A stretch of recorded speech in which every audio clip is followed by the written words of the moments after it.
কোভিডের ঘরবন্দি সময় থেকে আজ উত্তরবঙ্গ আসাম জুড়ে সপ্তসুরের সুরযাত্রা। জলপাইগুড়িতে দুদিনের অডিশনে ব্যাপক সাড়া। কোভিড-19 মহামারীর সময় যখন মানুষ দীর্ঘদিন ঘরবন্দি, বাইরের জগতের সঙ্গে যোগাযোগ প্রায় বিচ্ছিন্ন হয়ে পড়েছিল, তখন সংস্কৃতি চর্চাকে জীবন্ত রাখার উদ্দেশ্যে কলকাতার সঙ্গীত প্রেমী ও আয়োজক সন্তু ভট্টাচার্য এবং কয়েকজন সংস্কৃতিমনা মানুষের উদ্যোগে মোবাইল ভিত্তিক একটি সাংস্কৃতিক গ্রুপের জন্ম হয়। সেই গ্রুপের নাম সপ্তসুর সারেগামা পাধানি। সময়ের সঙ্গে সঙ্গে এই সাংস্কৃতিক পরিবারের পরিধি ক্রমশ বেড়েছে। বর্তমানে দক্ষিণবঙ্গের গণ্ডি পেরিয়ে উত্তরবঙ্গ ও অসম পর্যন্ত বিস্তৃত হয়েছে সপ্তসুরের কার্যক্রম। নতুন ও প্রতিভাবান শিল্পীদের খুঁজে বের করতে প্রতি বছরই সংস্থার পক্ষ থেকে বিভিন্ন জেলায় অডিশনের আয়োজন করা হয়। সেই ধারাবাহিকতায় সপ্তসুর জলপাইগুড়ি পরিবার এবং সপ্তসুরের যৌথ উদ্যোগে শনিবার ও রবিবার জলপাইগুড়িতে নাচ, গান ও আবৃত্তির বাংলা সেরা সিজন 3 এর অডিশনের আয়োজন করা হয়। শনিবার অডিশন অনুষ্ঠিত হয় সেন্ট্রাল বালিকা বিদ্যালয় এবং রবিবার বান্ধব নাট্য সমাজে প্রেক্ষাগৃহে। দুদিন ব্যাপী অডিশনে অংশগ্রহণকারীদের উৎসাহ ছিল চোখে পড়ার মতো। জলপাইগুড়ি সহ উত্তরবঙ্গের বিভিন্ন প্রান্ত থেকে প্রতিযোগীরা উপস্থিত হন। ছোট বড় মিলিয়ে প্রায় 3 শতাধিক প্রতিযোগী তাদের প্রতিভা প্রদর্শন করেন। শিশু থেকে প্রবীণ বিভিন্ন বয়সের শিল্পীদের স্বতঃস্ফূর্ত অংশগ্রহণ অনুষ্ঠানকে প্রাণবন্ত করে তোলে। আয়োজকদের বক্তব্য শুধুমাত্র প্রতিযোগিতা নয়, নতুন শিল্পীদের জন্য একটি সুস্থ সাংস্কৃতিক মঞ্চ গড়ে তোলাই সপ্তসুরের মূল লক্ষ্য। আগামী দিনেও রাজ্যের বিভিন্ন প্রান্তে এই ধরনের অডিশন ও সাংস্কৃতিক কর্মকাণ্ডের মাধ্যমে প্রতিভা অন্বেষণের এই উদ্যোগ অব্যাহত থাকবে।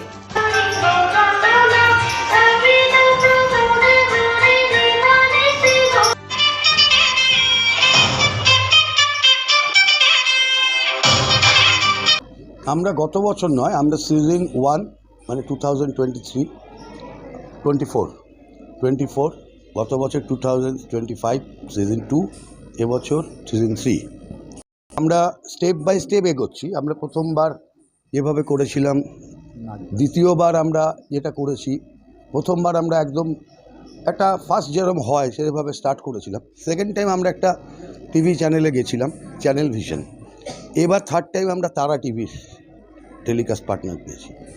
গতবার থেকে আমাদের যেটা প্রথমবার ছিল শুধুমাত্র নাচ আর গান, গতবার থেকে আমরা অ্যাড করেছি আবৃত্তি। এবারও নাচ, গান, আবৃত্তি। তো আগামী দিনে আরও বড় কিছু ইচ্ছে আছে। আমাদের অডিশন অ্যাকচুয়ালি শুরু হয়েছে অনলাইন 7th of জুন থেকে আমাদের অনলাইন এখনও রানিং চলছে। অফলাইন আমরা শুরু করেছি 5th of জুলাইতে আমরা মগরাতে করেছি। তারপরে আমরা 12th জুলাইতে করেছি হরিণঘাটা। তারপরে আমরা 19 জুলাই করেছি কলকাতায় ঠাকুরপুকুর বিবেকানন্দ কলেজ। তারপরে আমরা নর্থ বেঙ্গল চলে এলাম, মানে আসাম গেলাম। আগে গৌহাটি করলাম গত পরশু দিন, সাউথ পয়েন্ট স্কুল। কালকে করলাম আমরা মেকলিগঞ্জ, কুচবিহার ডিস্ট্রিক্টে, ওখানে। সেকেন্ড হাফ করলাম জলপাইগুড়ি সেন্ট্রাল গার্লস হাই স্কুলে। আজকে আমাদের বান্ধব নাট্য সমাজ, আগামীকাল আমাদের চ্যাংড়াবান্ধা।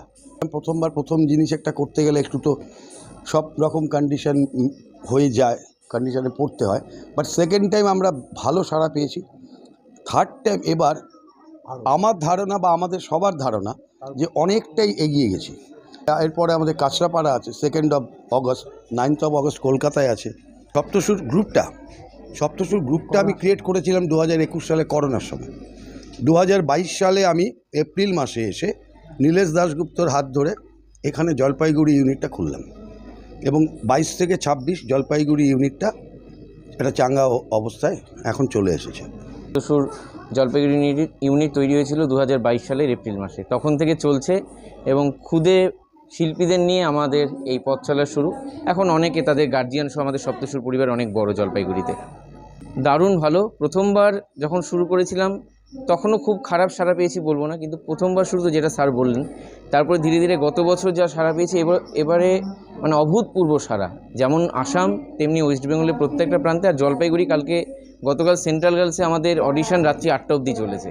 মানে এত সাড়া পেয়ে শুধুমাত্র ছাত্রীদের জন্য ছিল গতকাল, তাতেই এত সাড়া পেয়েছি। আর আজকে বান্ধব নাট্যতে প্রচুর ক্যান্ডিডেট, মানে আমরা ভীষণ অভিভূত। আগামীকাল চ্যাংড়াবান্ধায় রয়েছে। ভীষণ ভালো, এক কথায় ভীষণ ভালো।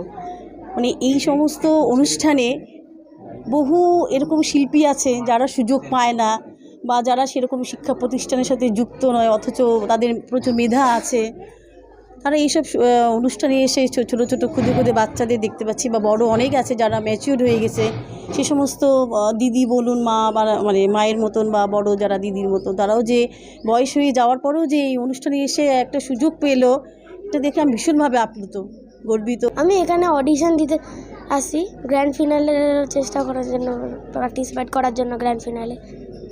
অনেক ভালো লাগছে। আর এখানে যতই প্র্যাকটিস আছে আমি সব প্র্যাকটিস করে একদম আসছি এখানে ভালো করার জন্য। বাস আমার এটাই চেষ্টা কি গ্র্যান্ড ফিনালে আমার পার্টিসিপেট হয়ে যাক, এটাই। আমি গানে অংশ। গান গাচ্ছ, একটু শোনাবে? হ্যাঁ, আমি গাচ্ছি, আমি আয় তবে সহচরী গাচ্ছি। কেমন করে গাবে একটু শুনিয়ে দাও। আয় তবে সহচরী হাতে হাতে দড়ি নাচিবি গিরি গিরি গাই গান। সপ্ত সুরে অডিশন দিতে এখানে বান্ধব নাট্যে। কেমন লাগছে? ভালো লাগছে। কি বিষয়ের উপরে তুমি? গানের উপরে। আমাকে গান করতে খুব পছন্দ হয়, তাই জন্য আমি এখানে অডিশন দিতে আসছি।